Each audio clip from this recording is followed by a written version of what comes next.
பிரேஸ்லோ ஆண்டவர் இரட்சகருமாகிய இயேசு கிறிஸ்துவின் நாமத்தினாலே உங்களை யாவருக்கும் என் அன்பின் வாழ்த்துதலை நன்றியை தெரிவித்துக் கொள்கிறேன். நீங்கள் சேனலின் ஊழியத்தின் மூலமாக உங்களை சந்திப்பதில் மிக்க மகிழ்ச்சி அடைகிறேன். சேனலின் ஊழியத்தின் ஸ்தாபகரும் நடத்துனருமாகிய பாஸ்டர் மனோஜ் மேத்யூ அவர்களையும் ஆண்டவராகிய இயேசு கிறிஸ்துவின் நாமத்தினாலே வாழ்த்தி வரவேற்கிறேன். ஷார்ட் மெசேஜ்ங்கிற பதிக்காக ஒரு வேத வசனத்தை வாசித்து நம் தேவனுடைய நாமத்தை மகிமைப்படுத்துவோம். ஓசியா எழுதின தீர்க்கதரிசன புஸ்தகம் 11ஆம் அதிகாரம் அதனுடைய 3-4 வசனங்கள். ஓசியா 11ஆம் அதிகாரம் 3-4 வசனங்கள். நான் எப்பிராயீமை கைப்பிடித்து நடக்க பழக்கினேன், ஆனாலும் நான் தங்களை குணமாக்குகிறவர் என்று அறியாமற் போனார்கள். மனுஷரை கட்டி இழுக்கிற அன்பின் கயிறுகளால் நான் அவர்களை இழுத்தேன். அவர்கள் கழுத்துக்களின் மேல் இருந்த நுகத்திலே எடுத்து போடுகிறவரை போல் இருந்து அவர்கள் பட்சம் சாய்ந்து அவர்களுக்கு ஆகாரம் கொடுத்தேன் என்று ஆண்டவர் எழுதி வைத்திருக்கிறார். அந்த வார்த்தைகள் ஆண்டவரை குறித்ததான வசனம்தான் இது. நம்மை உருவாக்கின, நம்மை படைத்த தேவன் எப்படிப்பட்டவர் என்பதை இந்த வசனத்தின் மூலமாக நாம் தெளிவாக பார்க்க முடியும்.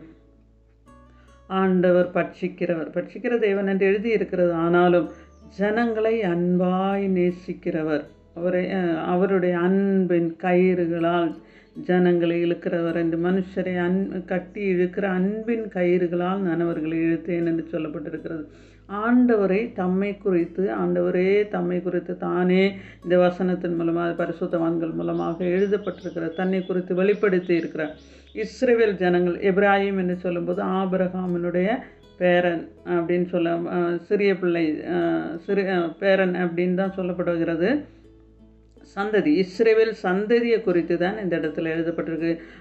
எகிப்தில் அடிமைத்தனமாக இருந்த இஸ்ரவேலர்களை ஆண்டவர் எப்படி வெளியே கொண்டு வந்து நடத்தினார் என்பதை இந்த அதிகாரத்தில் நான் வாசிக்கும் போது தெளிவாய் ஆண்டவரே ஜனங்களுக்கு வெளிப்படுத்தி இருக்கிறார், தம்மை வெளிப்படுத்துகிறார். ஜனங்கள் எப்படி இருந்தாங்கங்கிறதையும் இந்த இடத்துல வேதத்தில் வாசிக்க முடியும், ஜனங்களை பார்க்க முடியும். ஆண்டவரே சொல்லுகிறார், அந்த ஜனங்க நான் எப்படியெல்லாம் இருந்தேன், நான் எப்படியெல்லாம் அவர்களை அரவணைத்தேன், எப்படியெல்லாம் அவங்களோட பேசினேன், ஆனால் அவங்க என்னை எதிர்த்தவங்களாக தான் இருந்தாங்க அப்படின்னு இந்த அதிகாரத்தில் முழுதுமாய் வாசிக்கும்போது பார்க்க முடியும். ஆண்டவர் தம்மை நமக்கு வெளிப்படுத்துகிறார். இன்றைக்கும் இயேசு நம்மளை நேசிக்கிறவராகவே இருக்கிறார். அன்றைக்கும் இஸ்ரவேலர்களை மோசையோட இயேசு ஆண்டவர் பேசிக்கொண்டிருந்தார்.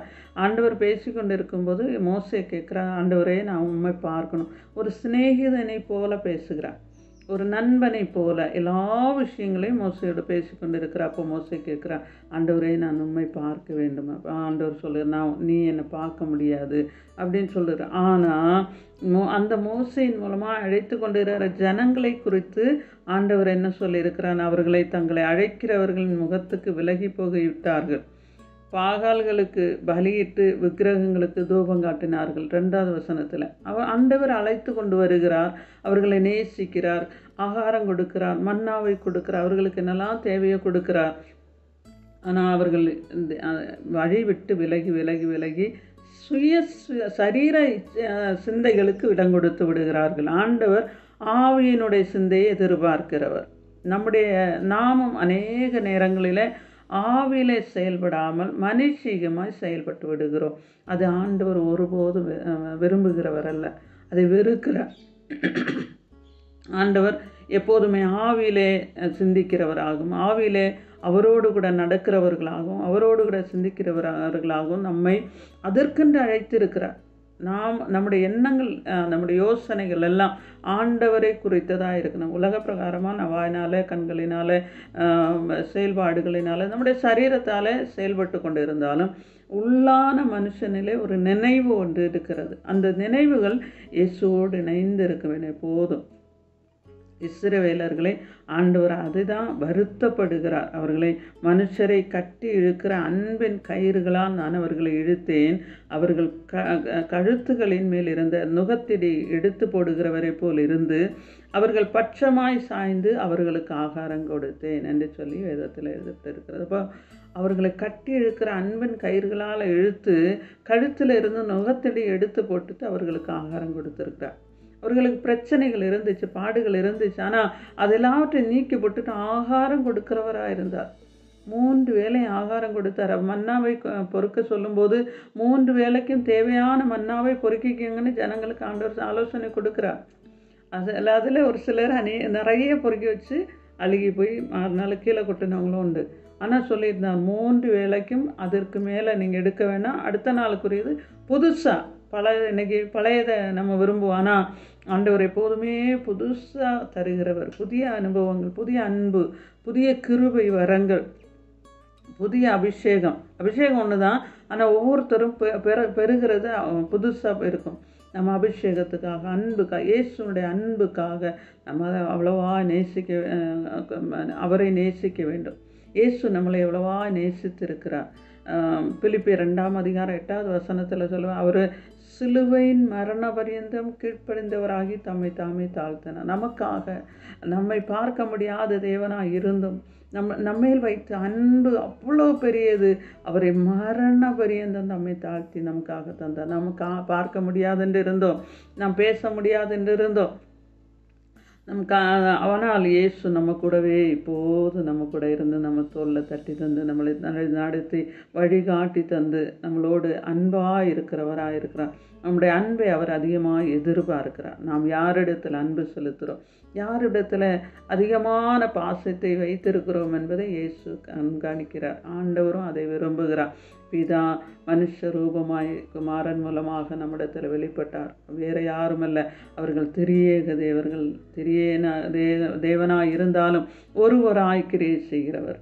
நம்மிடத்திலே தேவன் நம்மை அதிகமாக நேசிக்கிறார். நமக்கு எப்போதும் என்ன தேவை என்பது, நமக்கு பாரம் இருக்கோ இல்லையோ, அவருக்கு அதை விட அதிகமாக பாரம் இருக்கிறது. காலையில் எழுந்து ஆகாரம் இருக்கா, பட்னியாக இருப்பாங்களா? ஆண்டவர் சொல்லு, கூப்பிடுகிற காக்கை குஞ்சுகளுக்கு ஆகாரம் கொடுக்கிறது. காக்கை குஞ்சுகளை மாத்திரம் அது கூப்பிடும்போது ஆண்டவருக்கு ஆகாரம் கொடுக்குற. அப்போ மனுஷனாகிய நம்ம எவ்வளோ பெரியவர்கள், அவர்களுக்கு ஆண்டவருக்கு நிகரான நண்பர்கள், தோழிகளாக இருக்கிறோம். அவ்வளோ பெரிய உன்னதமான அனுபவத்தை நாம் பெற்றிருக்கிறோம். நம்மளை அந்த நிலைமையில் வைத்திருக்கிறார். அவருடைய அன்பின் கயிறை நாம் புரிந்து கொள்ள வேண்டும். நம்முடைய ஆழமான அன்பு நம்முடைய உறவுகளுக்கு ஆண்டவர் சொல்லுகிற, அழிந்து போகிற பொருட்களினாலே நண்பர்களை சம்பாதிங்கள் என்று சொல்லியிருக்கு. நம்முடைய அன்பு அழிந்து போகிறதான உலக பொருட்களினால் நம்ம எவ்வளவாய் சேர்த்து வைத்தாலும் அது அழிந்து போய்விடும். ஆனால் நண்பர்களை சம்பாதிக்க வேண்டியதாக இருக்கிறது. இயேசுனுடைய அன்பை மற்றவர்களுக்கு வெளிப்படுத்துவோம். இயேசுனுடைய அன்பை மற்றவர்களுக்கு காட்டி கொடுப்போம். இயேசுனுடைய அன்பிலே நாமும் வாழ்வோம். நம்மளை ஒருவேளை நமக்கு அது மாதிரி கிடைக்கலைன்னாலும் பரவாயில்ல, அதை எதிர்பார்க்காதீங்க. ஆண்டவருக்காக நாம் மற்றவர்களுக்கு காட்டுவோம். நம்மை ஆசீர்வதிப்பாக. எங்கள் அன்பின் பரலோக பிதாவே, உமக்கு நன்றி செலுத்துகிறோம். ஆண்டவரே, இந்த வேத வார்த்தைகள் மூலமாக எங்களோடு நீர் பேசின தயவிற்காக உமக்கு நன்றி செலுத்துகிறோம். உண்மை நாங்கள் யார் என்று அறிந்து கொள்ள தேவன் எங்களோட ஒவ்வொருடைய கண்களையும் திறந்தள்ளும்படிக்கு ஆட்சேபிக்கிறோம். நீர் எங்கள் கூட எப்போதுமே இருக்கிறவர் என்பதை நாங்கள் உணர்கிறோம். அப்பா, உடைய அன்பை நாங்கள் மற்றவர்களுக்கு வெளிப்படுத்த கதாவை ஒவ்வொருவருக்கும் கிருபை தரும்படிக்கு ஆட்சேபிக்கிறோம். அழிந்து போகிற உலக பொருட்களால் நண்பர்களை சம்பாதிங்களேன்னு சொன்னீரே, இந்த வார்த்தைகள் மூலமாக நிறைவேறட்டும். அப்போ உங்களுடைய அன்பிலே நாங்கள் நிலைத்து நிற்க கிருபை தாரும். இயேசுவின் நாமத்தில் ஜெபங்களை நல்ல பிதாவே, ஆமென். சேனலின் ஊழியத்தை முதன்முறையாக பார்ப்பீர்களானா சேனலை சப்ஸ்கிரைப் செய்து வைத்துக் கொள்ளுங்கள். சேனலில் அநேக மீட்டிங்கள் நடக்கிறது. அதில் விசேஷமாக இரவில் 8 to 9 குடும்ப ஜெபம் நடக்கிறது. அதில் அநேகர் ஆசீர்வதிக்கப்படுகிறாள். நானும் ஆசீர்வதிக்கப்பட்டிருக்கிறேன். அநேகர் விடுவிக்கப்பட்டுறாங்க. அற்புத அடையாளங்கள் நடக்கிறது. உங்களுடைய ஜெப விண்ணப்பங்கள் இருக்குமானால் எங்களுக்கு தெரியப்படுத்துவீர்கள். நாங்கள் உங்களுக்கு ஜெபிக்க ஆயத்தமாக இருக்கிறோம். உங்களுடைய கருத்துக்களை, மேலான கருத்துக்களை எங்களுக்கு தெரியப்படுத்துங்க. இதே மாதிரி அநேகர் வெளியே வர முடியாதபடி, ஜெபிக்க முடியாதபடி பாரத்தோடு இருப்பார்களானால் சேனலை உங்களுக்கு சப்ஸ்கிரைப் செய்து வைத்து மற்றவர்களுக்கு பகிர்ந்து ஷேர் பண்ணி மற்றவர்களுக்கு உதவுங்கள். கர்த்தர் தாமே நம்மை ஆசீர்வதிப்பாராக. God bless you. Praise Lord.